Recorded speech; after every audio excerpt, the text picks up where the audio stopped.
Hello everyone and welcome to the Dirty Side of the Grid podcast where we've turned up late to qualifying. So late in fact, but then Michael Massey decided for fair racing and for the good of the sport that he'd let us start on the clean side. So just this once. Just for now, just to appease the Netflix fans. I'm the still salty host, Mohammed, joined by what's looking like it's going to be Yusuf's, I don't know, the hour of his life, to be honest. He's already pulling the smug face, so we'll see how this one goes. How are you feeling? You know why I feel smug, though?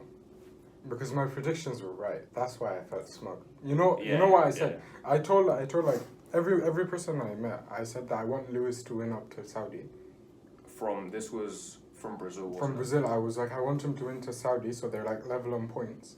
And then going into Brazil, like, it's basically a showdown of like, because it makes the race so interesting.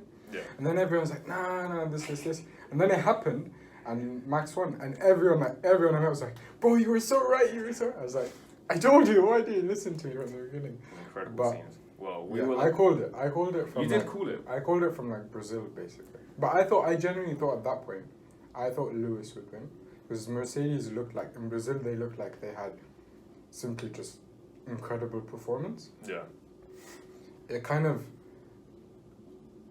like, in qualifying, it went down a bit, yeah. Like, even in race pace, it wasn't like Brazil, like Lewis put 10 seconds in, like, is it 5 laps or 8 laps? It wasn't 20th to first kind of pace, but it was still... No. It was still clearly ahead much quicker. Much quicker than everyone else, but not as quick as Brazil. So there's a bit, I think it's because the engine was a bit older. Yeah. You can see the difference, but before we start, there is one thing I like to bring up. So, yeah, I was watching, I don't know if you watched the F1's post-race show, essentially. Nah, I didn't want to hear anything from No, them. so nothing that F1 was churning out. No, so this one was Will Buxton. Yeah, not a fan. Jolyon Palmer, and Jack Aitken. Oh, okay. So it's actually quite a decent lineup in terms of like people something like that. But Will brought up something that I mentioned to you like long time ago. Mercedes have not used their token on the car to upgrade the car up to now. Yeah, I saw that. So essentially the W12 is just a W11 adapted for the regulations of this year. Yeah. So Mercedes have basically spent spent bare minimum on the car this year, whereas Red Bull was actually spending so much money upgrading the car. And you remember I told you that Mercedes, if they're smart, they're going to win the Constructors. I told you this a long time ago. Let them drag out the championship and let Red Bull spend all their money on this year, and then you've eliminated one team essentially for next year are going to be on the back foot. Mercedes, no, because Mercedes, the reason they've won 8 back-to-back championships is because they went into those regulations prepared. They set up their engine before in 2014. And even the car and everything, they set it up for those. I think they did the same thing this year, where they essentially sacrificed this season, and they're like, let's drag it out as much as possible, and spend as little resources. Try and not spend any resources on the car this year. And you could tell they stopped upgrades were like the upgrades they brought were small. It was just kind of tweaking the car. Yeah. And then they stopped very early, whereas Red Bull were upgrading and they're bringing big upgrades throughout the season. So I think that's gonna hurt Red Bull. But before everyone gets worried, they were a midfield team in 2013. So before the regulations changed, they were a midfield team. So we'll get into predictions for next year at some point. We'll probably do an entire podcast on it. But I'm not saying they're going to dominate next year. There's no way they win. I don't think that's going to happen because they're not going to spend... they don't get as much runtime in the wind tunnels. In the wind tunnels. And they have spent they didn't actually spend all their money on the thingy this year, whereas other teams spent all their money on... I don't think Haas is going to go on but I think midfield teams like McLaren and stuff like that, they have a good shot. But anyways, that's for another time. Well, now we're going to have to get into... Before we talk too much about next year, we're going to have to go about this year. You are going to have to summarize the last weekend of the season in 60 seconds.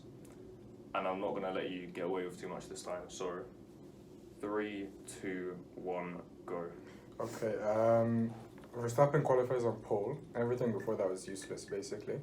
And then off the line, Lewis gets a better start. Lewis goes in, even though Verstappen's on softs, which is purpose. Like Red Bull did that on purpose. Verstappen lost the lead. It looked like Verstappen lost the race essentially at that point. Verstappen commits to an overtake, which based on like all the decisions of the FIA throughout the season, Lewis should have given the position back. The FIA didn't, inconsistent as they are the whole year. And then the VSC happened because someone crashed, I don't remember. Giovinazzi stopped on track. He changed to newer tires, hard tires. So Verstappen was able to kind of, Checo defended Lewis, incredible. Verstappen was catching up, and then Lewis actually built a gap. And then safety car, because Nicky hit the wall. Verstappen comes in for softs, and then Michael Massey just screws up everything, and then Verstappen's world champion. What is it? Before you said Verstappen is world champion, that was 60. Yeah, it's fine. So there you go. According to Yusuf, in 60 seconds, Max is not world champion.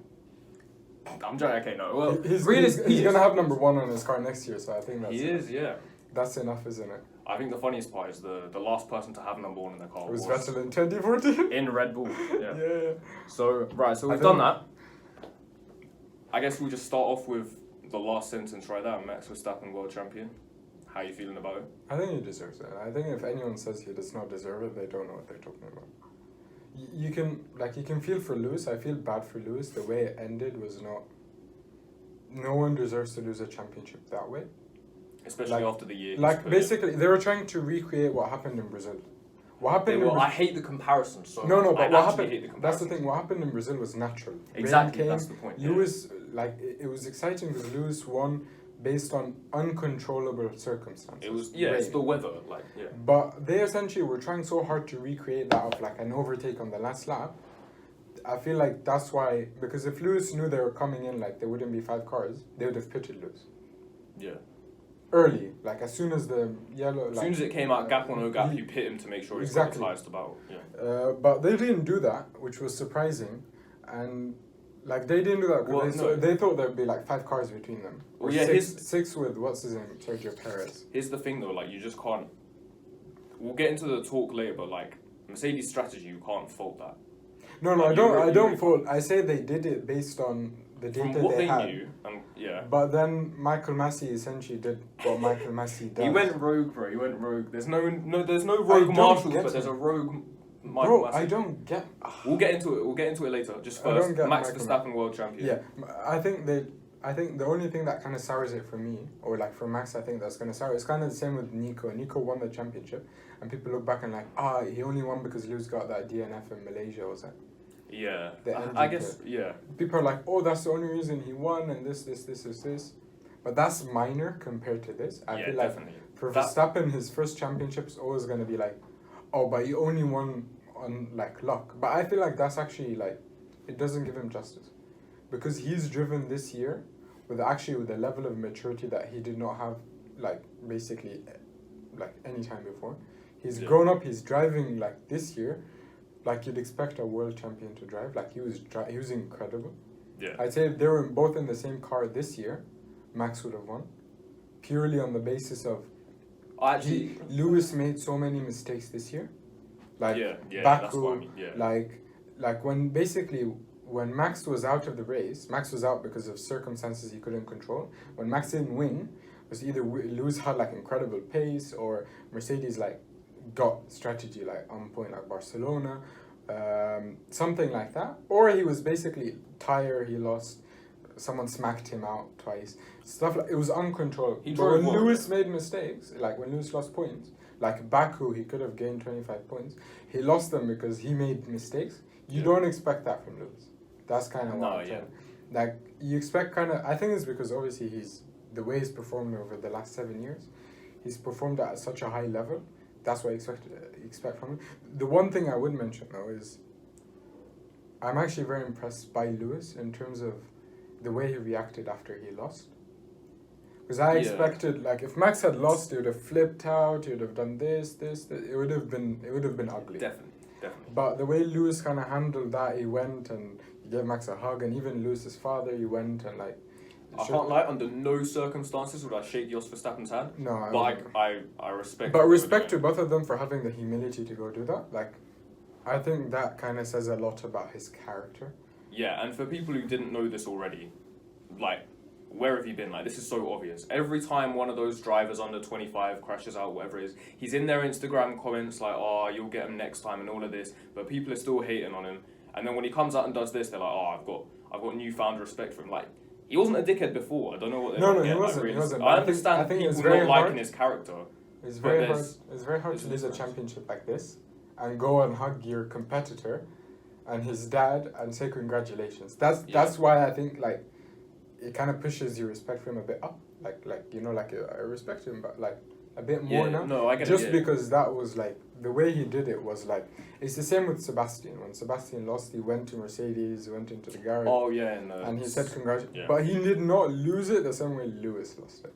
So you kind of like True, yeah, that was lost it with was a few okay, races to go. exactly, It but was Lewis- already coming. Lewis was world champion until like the last lap. If the safety car went, what is it, like 100 more meters, he would have been world champion. Or if Massey followed the rules, he would have been world champion. But we'll get into that. Honest, I don't want to like barrage everything too much because there's a lot of technical stuff. I've never read the regulations in my life. I've been watching F1 since I was like 6-7 years old. Obviously not the entire race because I'm not a maniac, but like I've never actually read the regulations. But they were posted so much, I actually thought I might as well read them. So if you want to hear that, we'll go to it later. And we'll I've talk got about how Michael Massey does Massey. yeah, I've also got tweet notifications on for Mercedes now because they haven't said a word since they lodged the protest, and I'm hearing certain things as of literally like an hour ago. What? But I'm not gonna chat too much. No, I'm not gonna chat too much. No, It's now not. you have to say It's this. not based on anything like Okay, yeah, but set in stone concrete. What is it? Okay, there's obviously now me being in my Lewis Hamilton fan base bubble. I've followed a bunch of accounts, all of this stuff, whatever. A word on the street is they may be lodging a protest. They have, because they've notified the protest. They've said they've made the intent to do it. They have a 96 hour. Appeal the yeah. you mean appeal it? So they have 96 hours to gather their evidence. Decide whether they're going to. Oh, they're going gonna to appeal what Michael Massey did essentially. Yeah, so they're going to try and get the result overturned. They're going to try and give Lewis his world championship. So they have 96 hours. The 96 hours ends at Thursday at 8 p.m. The trophy gets handed to Max, or the beginning of the trophy ceremony starts at Thursday at 9 p.m. So an hour after. Yeah. So they have until Thursday at 8. You I'm know- hearing they might do it. They still haven't made an official statement I will decision. say but we'll see how it one goes. thing about it. You know how Yes. it's ironic.